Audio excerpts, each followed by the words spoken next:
प्रणाम। राहु विज्ञान के ऊपर चर्चा कर रहे हैं हम लोग।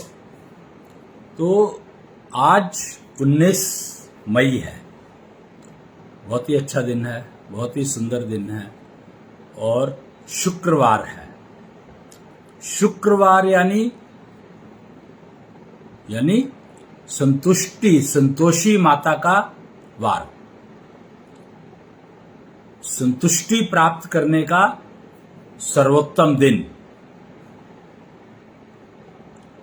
सत्यनारायण की कथा कराई जाती है। अगर आज के दिन कराई जाए, 19 तारीख हो किसी भी महीने की और शुक्रवार पड़ता हो, उस दिन अगर आप सत्यनारायण की कथा कराते हैं तो अच्छा माना जाता है। मतलब लाभ ज्यादा देती है। लाभ तो देती है, किसी भी शुक्रवार को करा लो, पर 19 तारीख के शुक्रवार को अगर आप सत्यनारायण की कथा करते हैं तो आपको फायदा ज्यादा मिलेगा। ये एक डायग्नोसिस है राहु विज्ञान का। अब राहु विज्ञान का काम है डायग्नोस करना, प्रॉब्लम्स को डायग्नोस करना। किसी भी तरह की प्रॉब्लम हो, लाइफ में प्रॉब्लम कितने तरह की आ सकती है, क्या इसका कोई हिसाब है, गणित है कोई इसका? तो राहु विज्ञान बताता है कि ये एक बहुत ही लिमिटेड सा एरिया है जिनमें प्रॉब्लम आती है। प्रॉब्लम्स आने का एरिया बहुत ज्यादा बड़ा नहीं है। कहते हैं दुख के दिन तो कम होते हैं, सुख के दिन ज्यादा होते हैं। पर सुख के दिनों में हमें कष्ट ज्यादा होता है, क्योंकि सुख के दिन है और हम एंजॉय नहीं कर पा रहे। सुख के दिन होते हुए भी हम एंजॉय नहीं कर पा रहे। तो वो एक कारण है जिसके कारण जो आप राहु विज्ञान से डायग्नोस करवा सकते हैं कि सुख के दिन होने के बावजूद भी हम लोग एंजॉय क्यों नहीं कर पा रहे। मतलब है ना ये कमाल का सिस्टम कि सब कुछ ठीक ठाक है, सब कुछ बढ़िया है और फिर भी सब कुछ ऐसा लगता है कुछ मिसिंग है। अच्छा पैसा कमा रहे हैं, अच्छा काम कर रहे हैं, अच्छा बिजी है सारा दिन, अच्छा परिवार ठीक ठाक चल रहा है, कोई समस्या नहीं दिखाई दे रही है, पर शांति अंदर जो जिसको कहते हैं ना इंटरनल पीस, वो नहीं है। कहीं ना कहीं कोई कष्ट है, कोई दुख है। तो ये क्या है? फिर सुख के दिन का मतलब क्या हुआ? सुखी दिनों का मतलब क्या हुआ?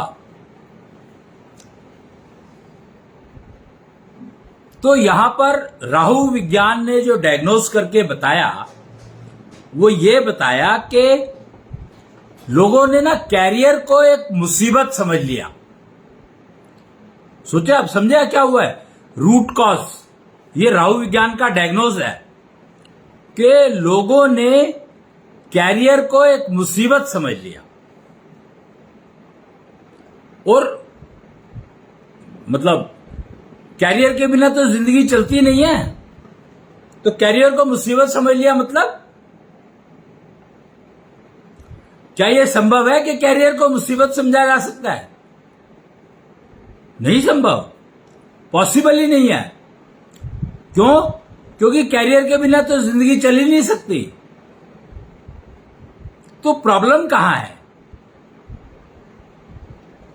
कि कैरियर को मुसीबत बना लिया, मुसीबत मान लिया और लाइफ चलती नहीं है।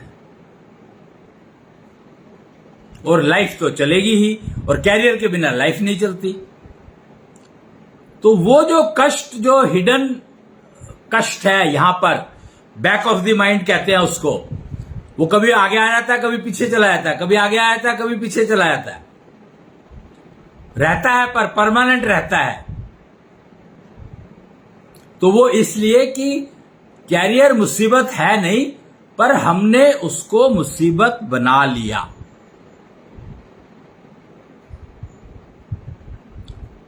अब इस बात को समझा कैसे जाए कि क्या वाकई हम लोगों ने कैरियर को मुसीबत बना लिया? तो इसके लिए एक दो लाइनर है, वो हमें समझना पड़ेगा।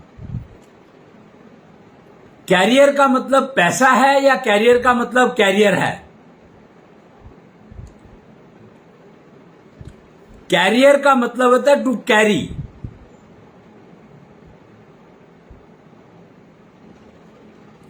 To carry what?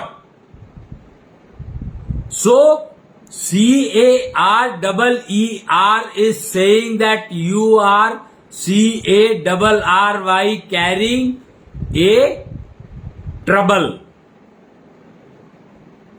a negativity.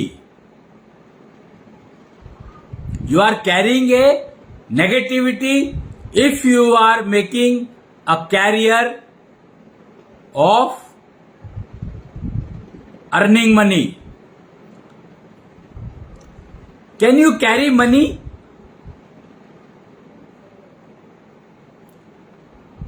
Can you carry money? No, it's not possible. Practically, it is not possible. You may carry 1 lakh of rupees or 2 lakhs of rupees or 10 lakhs of rupees or 20 lakhs of rupees. If you are earning 1 crore of rupees, then what?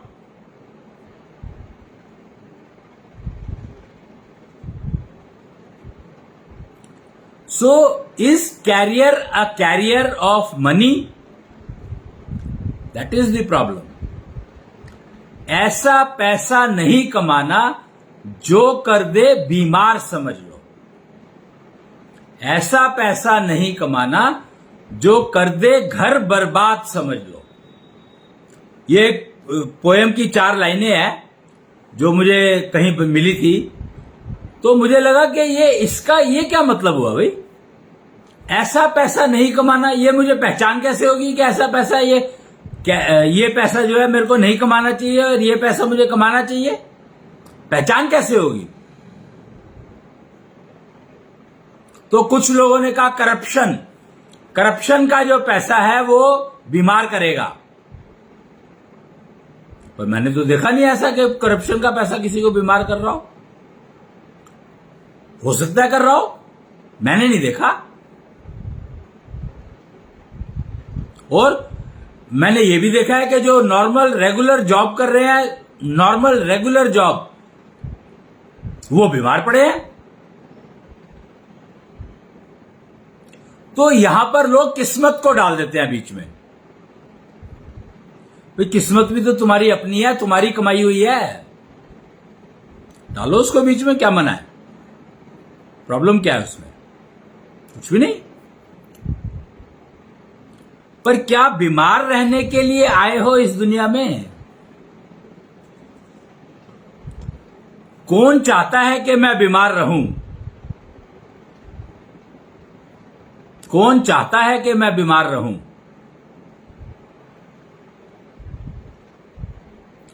है कोई ऐसा प्राणी?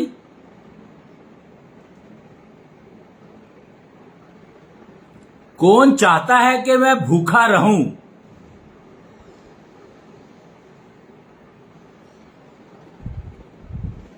यहां पर भूखा रहने का मतलब ये नहीं है कि मेरे पास सब कुछ है फिर भी मैं भूखा हूं, तो मैंने व्रत रख लिया तो वो भूखा रहना नहीं होता है। मेरे पास रिसोर्सेज नहीं है भूख मिटाने के लिए। मेरे पास रिसोर्सेज नहीं है भूख मिटाने के लिए, उसको भूखा कहा जाता है।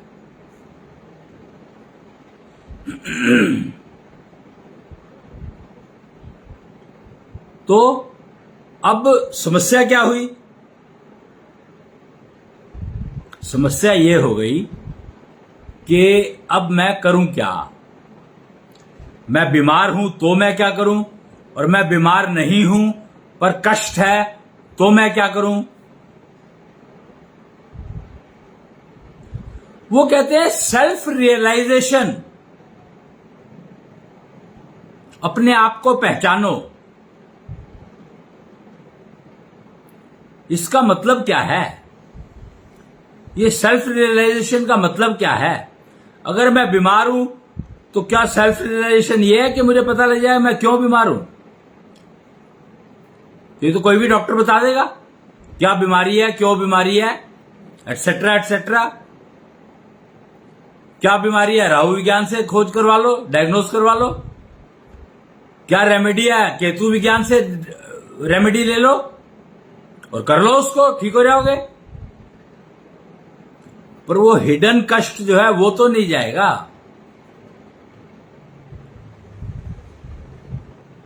पैथोलॉजी लैब में चले जाओ, ब्लड टेस्ट करा लो, स्टूल टेस्ट करा लो, कुछ भी करा लो। टेस्टिंग के तो इतने सिस्टम अवेलेबल है।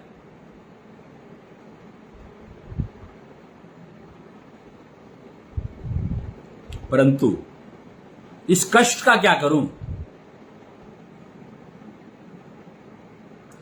ये कष्ट नहीं जाता।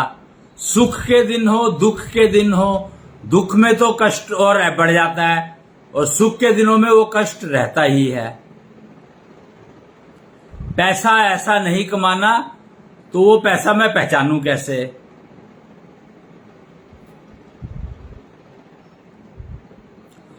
क्या आपको पता है ये दो जेंडर क्यों बनाए गए? यहां पर ना ये बहुत इंपॉर्टेंट बात समझने वाली आपकी है ये, कि ये दो जेंडर क्यों बनाए गए।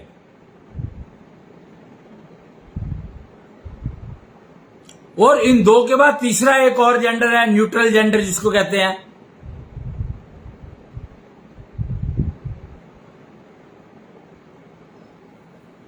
तो ये क्या है सारी कहानी, स्टोरी क्या है? तो स्टोरी बहुत सिंपल है कि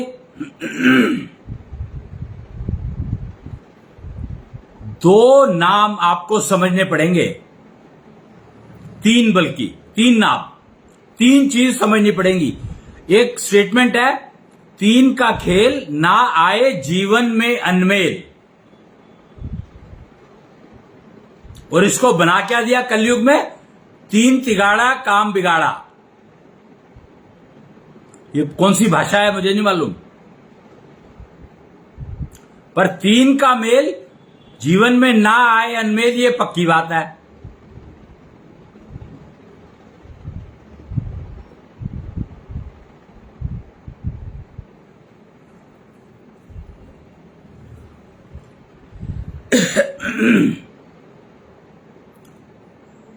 तीन जो है वो इतना इंपॉर्टेंट कॉम्बिनेशन है कि आप सोच नहीं सकते। परिवार, माता पिता संतान, तीन।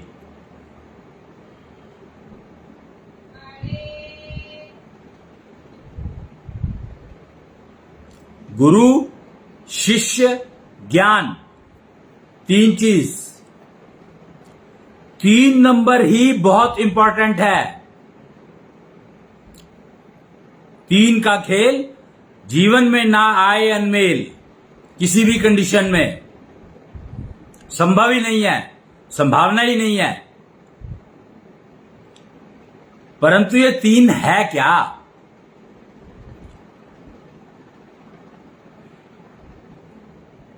परंतु ये तीन है क्या? तो ये तीन है मन, बुद्धि, शरीर, माइंड, बॉडी एंड ब्रेन।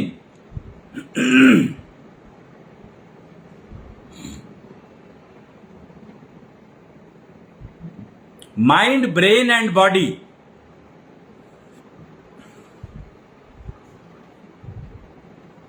मन, बुद्धि और शरीर।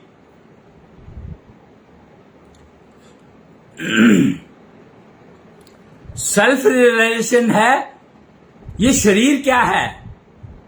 अगर इसको समझ लो तो सेल्फ रियलाइजेशन हो गया। बुद्धि क्या है, इसको समझ लो तो सेल्फ रियलाइजेशन हो गया। मन क्या है, इसको समझ लो तो सेल्फ रियलाइजेशन हो गया। खाली समझना है, यूज जैसे मर्जी करो, खाली समझने की बात है। सेल्फ रियलाइजेशन कितना आसान है। अगर आप शरीर को समझ लो तो सेल्फ रियलाइजेशन हो गया। शरीर क्या है? शरीर है इंद्रियों का समूह।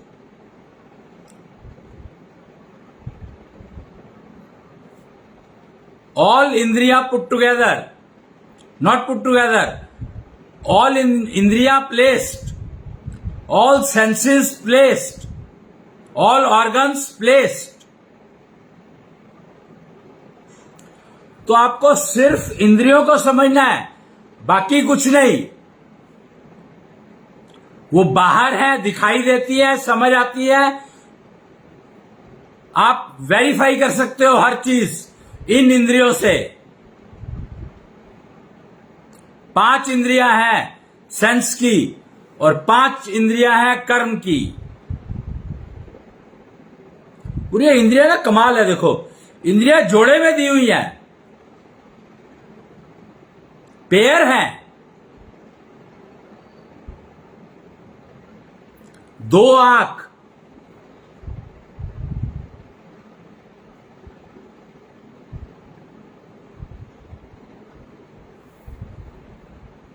इंद्रिया क्या है? आंख, नाक, कान, मुंह और त्वचा, skin. Eyes, ears, nose, throat, throat कह देते हैं उसको, but it is okay, throat, mouth is throat, and skin, त्वचा, छूने की। ये क्या करती है? आंख देखने का काम करता है, नाक सूंघने का काम करता है, सुगंध, दुर्गंध, मुंह स्वाद का काम करता है, कान सुनने का काम करती है और त्वचा छूने का काम करती है। 5 सेंसेस हैं और दोनों जेंडर को दी हुई हैं। जेंडर 2 क्यों बनाए? एक ही जेंडर काफी था बनाने के लिए, 2 जेंडर क्यों बनाए गए? क्रिएटर ने 2 जेंडर क्यों बनाए? और अगर 2 जेंडर बनाए तो उनमें फर्क क्या है? यही है सेल्फ रियलाइजेशन। एग्जैक्टली यही है सेल्फ रियलाइजेशन कि 2 जेंडर अगर बनाए हैं तो क्यों बनाए हैं? और मुझे जो जेंडर, मैं जो जेंडर हूं, जो जेंडर मुझे मिला है, मैं वही उपयोग कर सकता हूं। उसको खराब करने का मेरे को कोई हक नहीं है, क्योंकि जेंडर प्रकृति ने दिया है। 5 सेंसेस प्रकृति ने दी है, 5 कर्मेंद्रियां प्रकृति ने दी है, नेचर ने दी है। तो जब पहले मानस पुत्र बनाए ब्रह्मा जी ने, तो उन्होंने अपनी कॉपी बनाई और अब परेशान हो गए वो, क्योंकि वो सुनते नहीं थे उनकी। जैसे पहले कहते हैं नारद बनाए, अपनी इमेज को क्रिएट किया। वो कहते हैं भगवान ने सबको अपनी इमेज में क्रिएट किया। तो ये बात बहुत गलत है, ये बात ठीक नहीं है कि भगवान ने अपनी इमेज में सबको क्रिएट नहीं किया है। सिर्फ 9 प्राणियों को किया है अपनी इमेज में क्रिएट। 10वें प्राणी को भी अपनी इमेज में नहीं क्रिएट किया, सिर्फ 9 को किया है।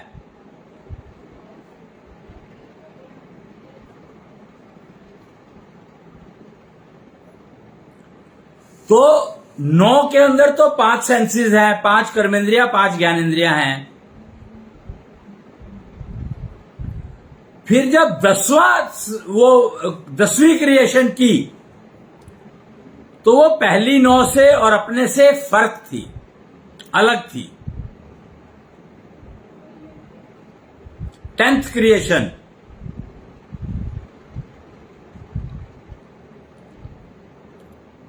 वो क्या थी? वो एक ऐसा क्रीचर था, ऐसा प्राणी था जिसको 6 सेंसेस दी गई हैं, 6 सेंस, और 6 ही कर्मेंद्रियां दी गई हैं। इमेजिन, पहले 9 के मुकाबले में 10वां प्राणी जो बनाया, कितना पावरफुल बनाया।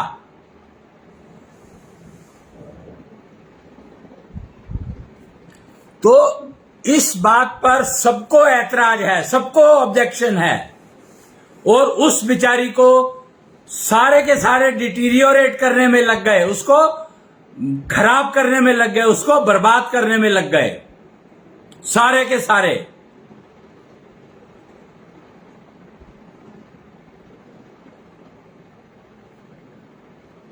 क्योंकि उसको 6 कर्मेंद्रियां, 6 ज्ञानेंद्रियां दी गई। तो ये पार्शियलिटी क्यों करी गई, इसकी ऑब्जेक्शन थी। पर यहां पर समस्या ये हो गई कि छठी इंद्री का उपयोग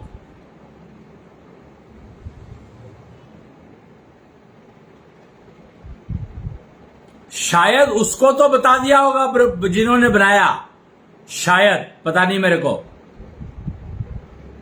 पर वो ज्ञान आगे नहीं गया। जैसे वेदों का ज्ञान आगे नहीं गया, अभी भी जो वेदों का ज्ञान है वह अधूरा है। जो वेद सनत कुमार लाए थे, वो वेद जो है, उन वेदों को, ओरिजिनल वेद जिनको कहा गया है, उनका ज्ञान अभी भी है नहीं अवेलेबल, उपलब्ध नहीं है, छुपा हुआ है वो। अश्विनी कुमार नब्ज ज्ञान लाए थे, सारा छुपा हुआ है। 24 मॉलिक्यूल का ज्ञान लाए थे, 5 तत्वों का ज्ञान लाए थे, छुपा हुआ है।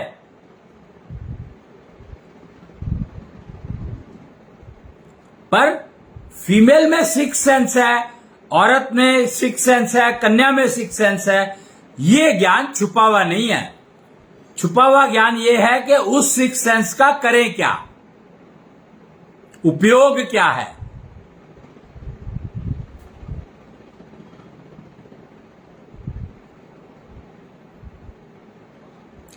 तो शरीर का फर्क दिख रहा है दोनों जेंडर का, तो छठी इंद्री के कारण है वो।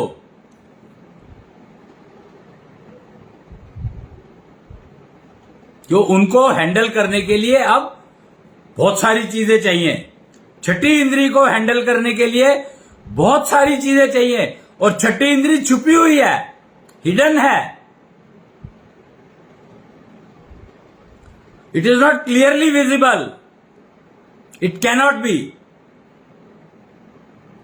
और वो छुपी कहां पर है, ये एक बहुत कठिन प्रश्न है।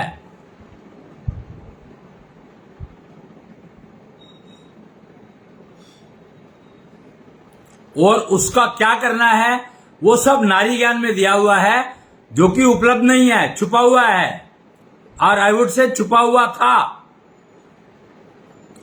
समुद्र मंथन में नारी निकली थी लक्ष्मी,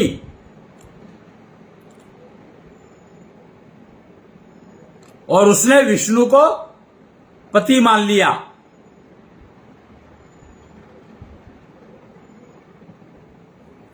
उसको किसने बताया कि विष्णु को पति मानना है, ये नहीं मुझे मालूम।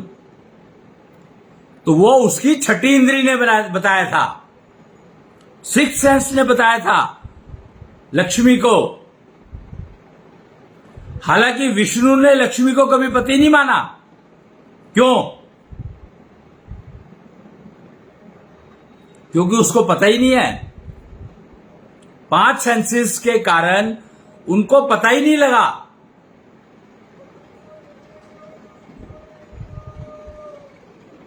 और लक्ष्मी ने तो उनको पति वरण किया और उनके बाएं हाथ में आकर के बैठ गई।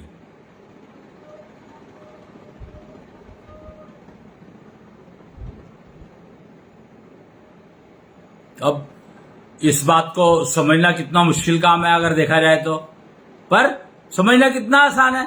6 सेंसेस दी गई है, उसको हैंडल करने के लिए इतने सारे सिस्टम दे दिए। तो क्या ये सिस्टम बच्चा पैदा करने के लिए दिए थे? नहीं, छठी इंद्री को मेंटेन करने के लिए दिए थे। बाय प्रोडक्ट में बच्चा पैदा हो जाता है। बच्चा is by product, not a main product. Main product is sixth sense, छठी इंद्री.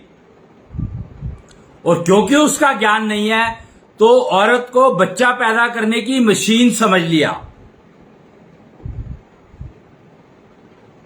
जिसका कष्ट हर इंसान को उसके दिमाग में, बैक ऑफ द माइंड में बैठा हुआ है, वो यही है कि सुख के टाइम में भी कष्ट रहता है. उसका कारण यही है कि फीमेल की छठी इंद्री डिस्टर्बिंग है मेल के लिए.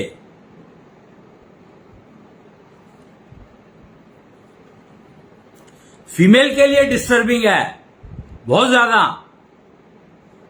और उसका कुछ पार्ट मेल को चला जाता है नेचुरली, क्योंकि मेल को जन्म फीमेल ने दिया है, डिलीवर फीमेल ने किया है.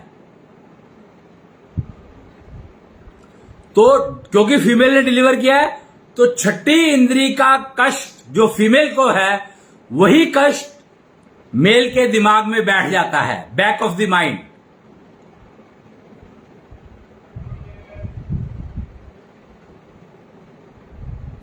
तो हमें किसी भी फीमेल को अपनी छठी इंद्री को समझना होगा, उसको मेंटेन करना सीखना होगा.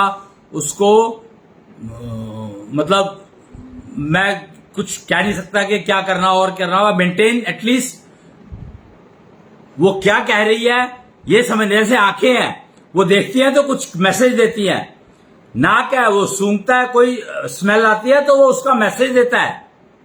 कान है, कुछ सुनते हैं तो उसका मैसेज, वाइब्रेशन आती है, उनको मैसेज में कन्वर्ट करता है. टेस्ट, स्वाद है अगर कोई चीज तो उसका टेस्ट जो है टंग ट्रांसफर करती है. ऐसे इंद्रियों का काम है मैसेज ट्रांसफर करना, सेंस ऑर्गन्स. ऐसे ही छठी इंद्री मैसेज ट्रांसफर करती है, पार्वती सुगंध रिलीज करती है और बहुत कुछ करती है. ये छठी इंद्री ही रिस्पॉन्सिबल है फीमेल की पीरियड्स के लिए. ये छठी इंद्री ही रिस्पॉन्सिबल है फीमेल की मेनोपॉज के लिए.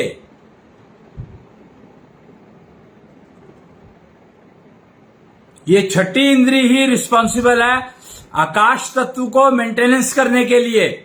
फीमेल के आकाश तत्व को मेंटेन करने के लिए ये छठी इंद्री ही काम आती है.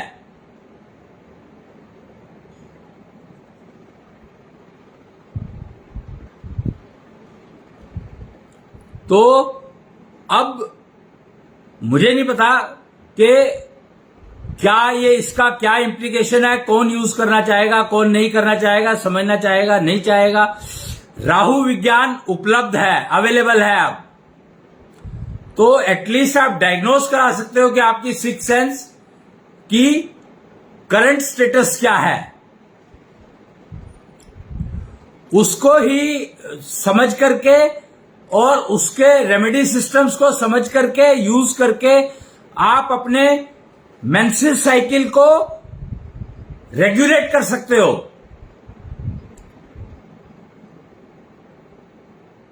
शत प्रतिशत पूरा का पूरा मेंसेस साइकिल, जो कि एक्चुअली 6th ईयर से स्टार्ट हो जाता है, दिखाई देता है 14 साल की उम्र में. It takes almost 9 years.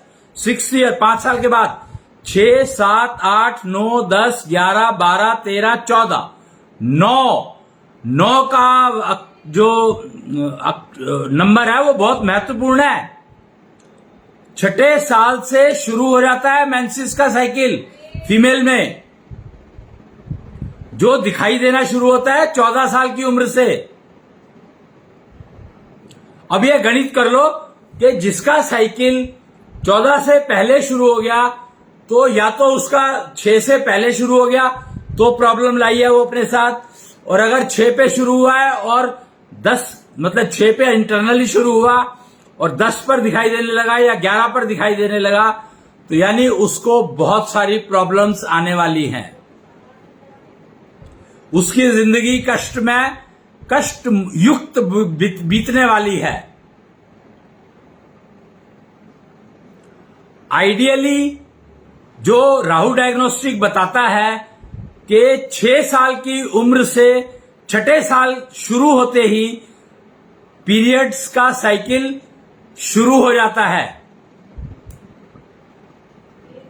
और वो दिखाई देता है 14 साल की उम्र में। It takes 9 years।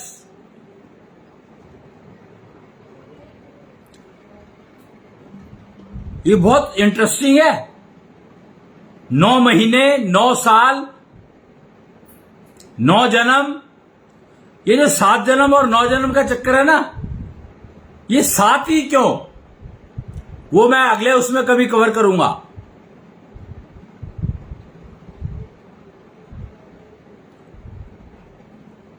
तो आज के जो राहु विज्ञान में मुझे बताना था वो इंपॉर्टेंट ये था कि फीमेल का जो सिक्स सेंस है वो उसकी पूरी लाइफ ड्राइव करती है, होल लाइफ। मीनोपॉज जिसका 51 साल की उम्र से पहले शुरू हो गया, तो यानी सिक्स सेंस उसकी डिस्टर्ब्ड है। पीरियड 14 साल से पहले दिखने लगे तो उसकी सिक्स सेंस पुअर है, वीक है।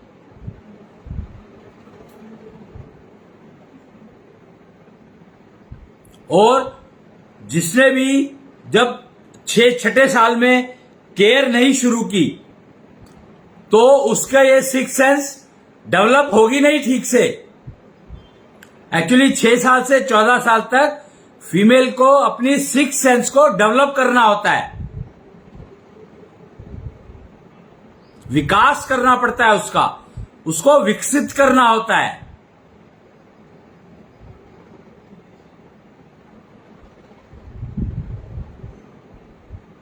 और इसी की प्री रिक्विजिट है कि जैसे ही अगर जेंडर पता लगता है डिलीवरी के बाद तो उसका विवाह,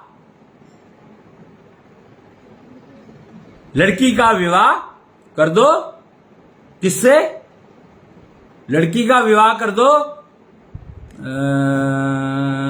किससे, कृष्णांश से, और लड़के का भी विवाह कर दो।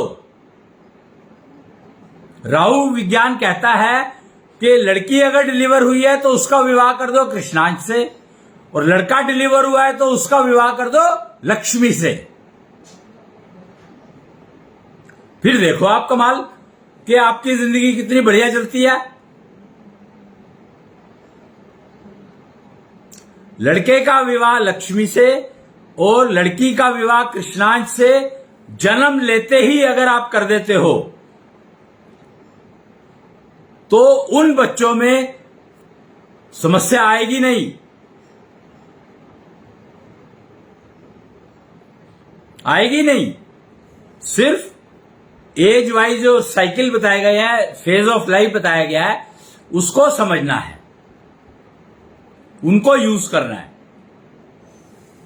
उनके हिसाब से उनको टीचिंग करानी है, एजुकेशन देनी है।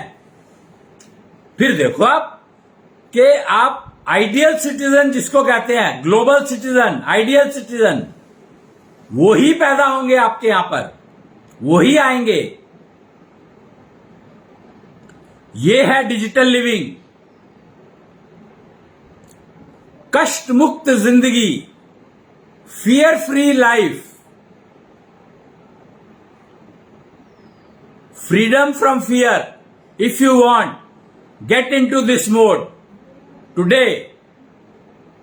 आज का दिन बहुत अच्छा है, 19 मई।